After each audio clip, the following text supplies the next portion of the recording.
Well, Nicole Shearin, the thing I want to say as we look to Julian Sayin getting ready to head to New York, finalist for the Heisman, 19-year-old kid. He is, in my opinion, the top quarterback in the country, and the numbers don't lie. I mean, the big stats you care about, he is number one. Everyone is assuming that Fernando Mendoza is going to win the Heisman. I don't know. I probably, Yeah. Vegas has him the favorite. Weirder things have happened, but let's not forget Julian Sayin is a 19-year-old kid. We literally watched this guy grow up before our eyes, and everything he does on the field, it's so calculated, and he's so good at that stuff. But the other thing, the intangible, is how cool he is. We got to visit with him. This guy is he's a great kid, and he is just so cool. Nothing seems to bother him. No, I mean, I think we really got to see that in that Michigan game. He starts off the game, throws the interception, but he's cool, calm, collected, and you wouldn't necessarily expect that from a rookie quarterback, right? You expect that from a vet, a guy like a Will Howard. But coming into this season, I think there were a lot of question marks for some people about how Julian Sayin would respond to some of the adversity. He's responded, in my eyes, in the best way possible. We've heard Coach Day talk about how proud he is, of how he stays cool, he stays collected. He's a leader out there. He's grown in front of our very eyes all season. I mean, like you said, he has the highest completion percentage in college football. That's the one stat that you want to have to end the year and to go into the playoffs. So if I'm the Buckeyes, if I'm Buckeye fans, if I'm Julian, going to this Heisman in New York, he said it, it's a dream come true. Yeah, he may not walk away with the award, but just being a finalist is such an honor. And he just told us that he's excited to go. Last time he was in New York, he was 11 or 12 years old. He has shown the entire country and the world that he is one of the best quarterbacks in college football, and he deserves all the flowers for it. And he is just a really good kid, folks. Any of us in the media that you're around him, he is always polite, just a nice kid.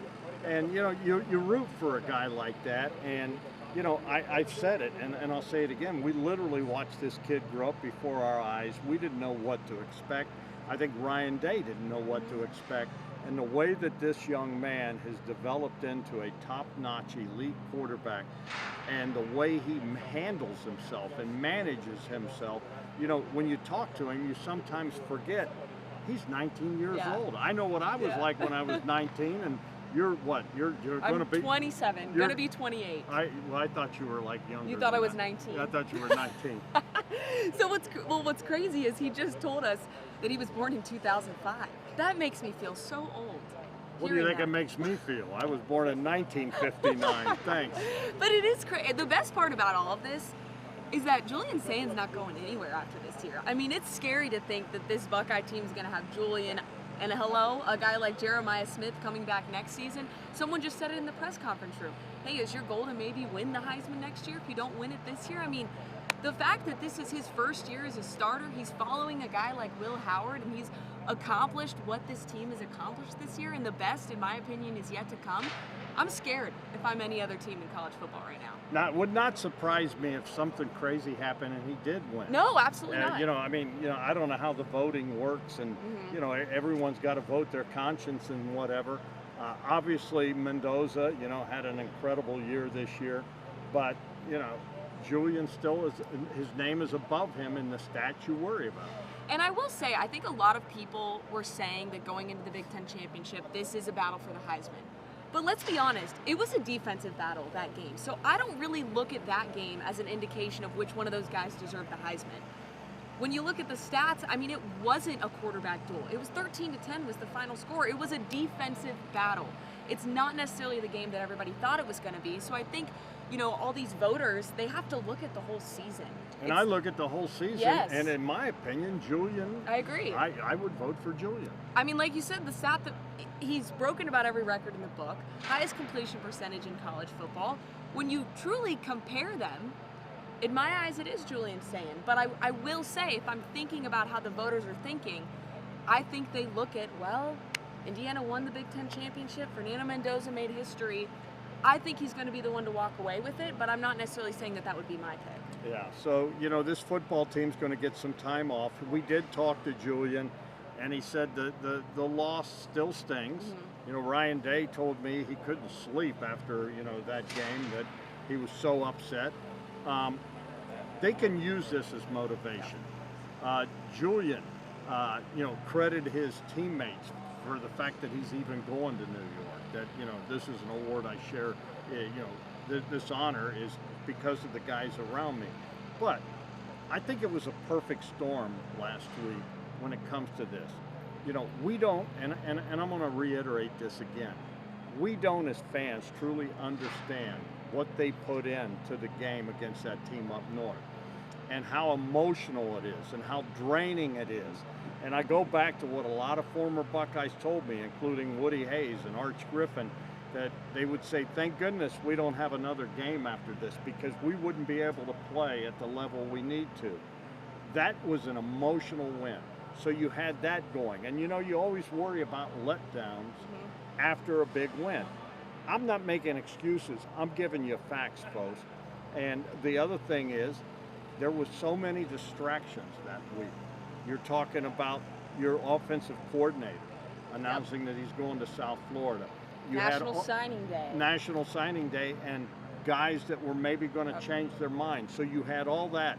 Ryan is always about make the routine. Last week was anything but routine. They still, given all that, they had a chance, and they should have won that game by 2 touchdowns. When you're in the red zone, Julian Sayin said it to us. We need to do a better job on offense. The defense played well enough to win, which they did, leaving in this team to 13 points. You got to score when you're in red zone. 2 times in the red zone and they come away with no points. That cannot continue, and that's a recipe for a disaster. Well, and not only their red zone efficiency, their third down efficiency. It needs to be better. I mean, I think they were 0 for 4 on third down in the first half in the red zone. That has to be better.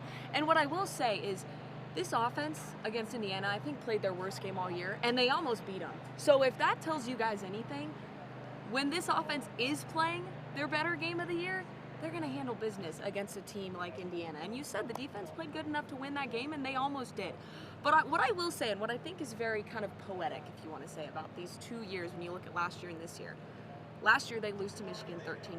They then go on the greatest run in college football. History ever. History. This year, they lose to Indiana 13-10.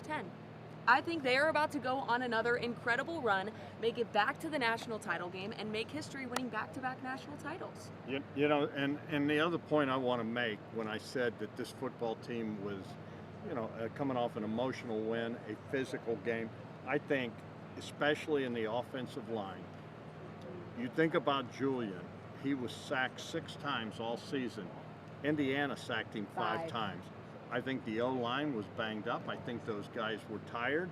And again, I'm not disrespecting Indiana. I know some of the Indiana people then take exception because they say, look, Indiana won the game. Indiana did what they had to do. But Indiana, the week before, played Purdue.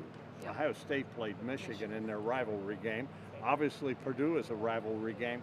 But, that wasn't even close. And Purdue's kind of not very good this year. No, they're not.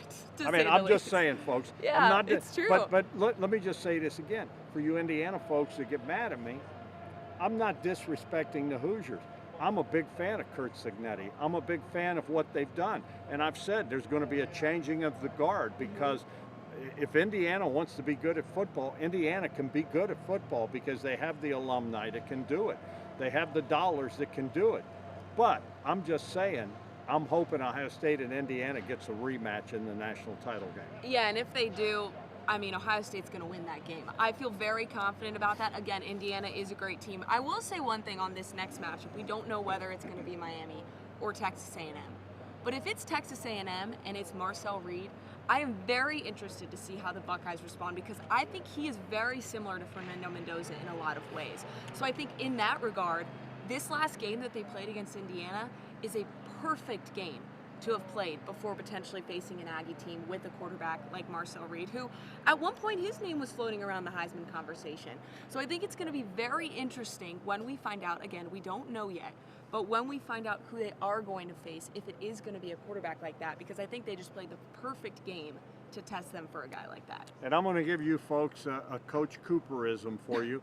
There's nothing wrong with the Buckeyes that a couple wins wouldn't cure. Matter of fact, 3 of them would be fabulous, and that would lead to another banner. And let's not forget, Ryan Day has owned this from day one, that they want to be the first team in the history of Ohio State to win back-to-back national championships. You think about the great coaches that have been here, from Woody Hayes to Jim Tressel to Urban Meyer.